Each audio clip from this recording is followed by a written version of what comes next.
Kamusta mga ka-tips? Dahil tag-init na ngayon, maraming bumibili at gumagamit na nito dahil halo-halo, scramble, mais con yelo. Yan, dito natin nilalagay yung yelo para madurog. At siyempre, ito ay dandahan mo lang ipupos para hindi masira agad itong ating machine. So, ito ang nangyari dito guys, nilagyan ng yelo nung pinsan ko. Tapos, pinersa niya itong itulak pababa. Dapat talaga ito, alalay lang. Parang tinutulak mo lang ng konti yung yelo para mahagip ng blade. So, ang nangyari dito is diniinan niya ng todo.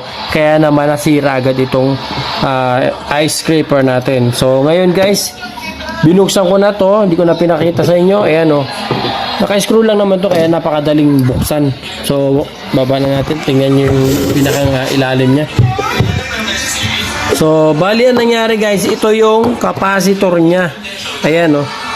Lobo na siya. Yung agad na nakita ko ito. Napwersa siya eh. So, wala naman tong polarity. And then, ayan, same value, 450 volt. 10 microfarad, ayan ang binili natin. So, umorder tayo from TikTok. Ayan, sa TikTok tayo bumili sa aking TikTok shop. Meron tayong TikTok shop. Kaya naman papalitan natin ngayon at same wiring lang naman yung gagawin natin. So, tingnan natin kung mabubuo natin nang hindi tayo gumagamit ng multi-tester. Ayan.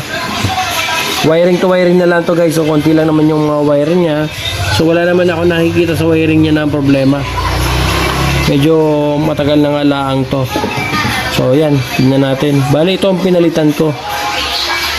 Tapos, nilagyan ko na lang siya ng support. Ayan, para hindi siya matanggal agad. O, ayan o. Nilagyan ko ng tape. Tapos, nilagyan ko ng ano. Tapos, lagyan natin ng pinakang cover niya. Ito, nayakap naman to pag naiinitan. Ayan o. O, diba? So, okay na yan. O, may higpit na siya. So, ganun din itong isang to. Lagyan na rin natin yan. Higpitan na natin. Maganda kasi ito guys. Gawa ng nabili ko rin to sa TikTok. Support siya. Nilagyan ko na siya ng tape sa loob. Tapos, nilagyan ko pa siya ng ganito. Para, yung kasi yung tape, bumubuka katagalan eh. So, delikado baka dumikit sa mga ano, sa case niya. So, ito naman ay plastic kaya okay lang. Ay dito ang problema natin. So, may gining safety tayo. And then, wala naman tayong ibang gagawin dito. Itatap lang natin itong dalawang to. Ito. Tapos, ito ilalagay natin sa switch. Ayan o. Tap lang natin itong dalawa. So, yan. Nalagyan na natin ng tape. Padikitin na rin natin.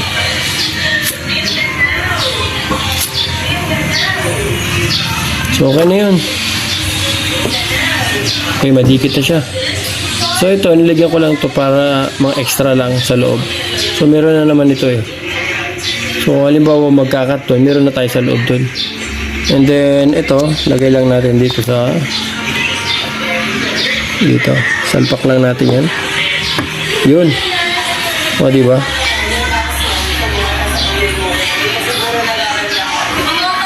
Oh, so, okay na. And then, ito, itali na lang natin dito ng ano, cable tie. Ayan, sige, cable tie na lang natin. So, ayun na guys. Tapos na siya. And then, tinali ko na rin yung ano niya. Yung capacitor niya. So, nilagyan ko na lang ng cable tie para hindi siya malaglag o gumalaw na gumalaw sa loob. So, takpan na natin. Tapos, i-try na natin. Ganoon lang naman kadali. Pagkasalpak nito, kinabit ko lang yung dating connection niya. So, pinalitan ko lang to ng bago. Ito yung sira niya. So, pares red. So, wala namang polarity yan. Takpan na natin to. Ayan. So, ayan na. Ready to test na tayo guys. Naibalik na natin. So, madali lang naman yung ginawa ko. Pinalitan ko lang siya. Tapos, binalik ko yung dati niyang takip. Ganun lang. Ayan, lagyan na natin. Prepare ako ng yelo. Tapos ito na yung machine ko. Paus ako guys eh. Paus.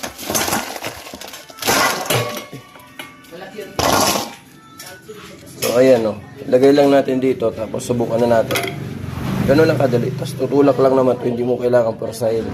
So siyempre on muna natin to. Ayan, on na natin. Magsi-switch pa yan kasi may switch pa dito isa pag binaba mo to. So try na natin guys ha. Isa kamay lang.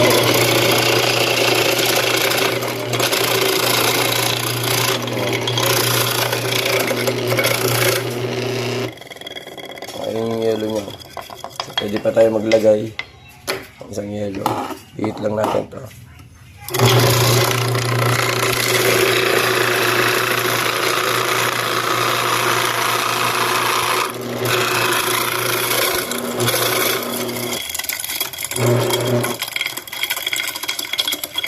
Diba? Capacitor lang ang pinalit ko dyan guys. Lagay ulit tayo ng konti.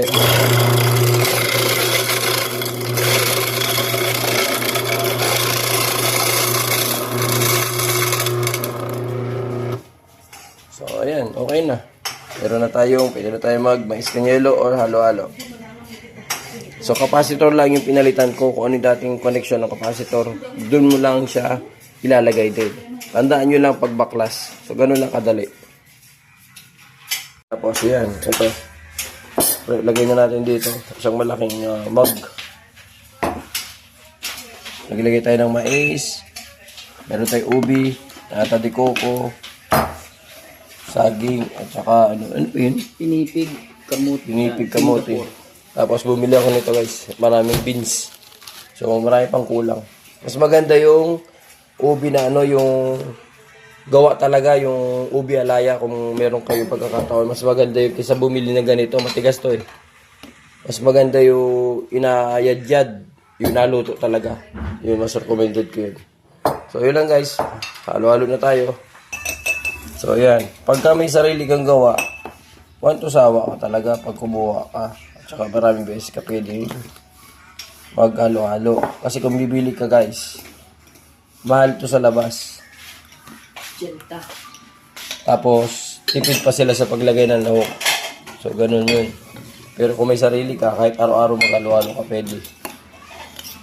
O, ayan o. O, diba? Dahil summer ngayon, ayan o pang hinihintay nyo guys. Kung gusto nyo umorder ng, ng ice scraper, meron ako sa TikTok guys ha. Doon kayo pumunta. Kay Tips Beat. So, ipopost ko na lang yun. So, yun, may kamote pa. Nata de coco. So, ito na. Ganito na siya kalaki. Oh, ang dami nito, guys. Tapos, lagyan natin ng gatas. So, unlimited ka sa gatas. So, yun. Patay mo na lang yung tulinay. Oh, puno na. Yun, naawas na. So, wala tayong ice cream at saka leche flan. So, sarap nito guys. So, yun, halo-halo na tayo. Only halo-halo pag may sarili kang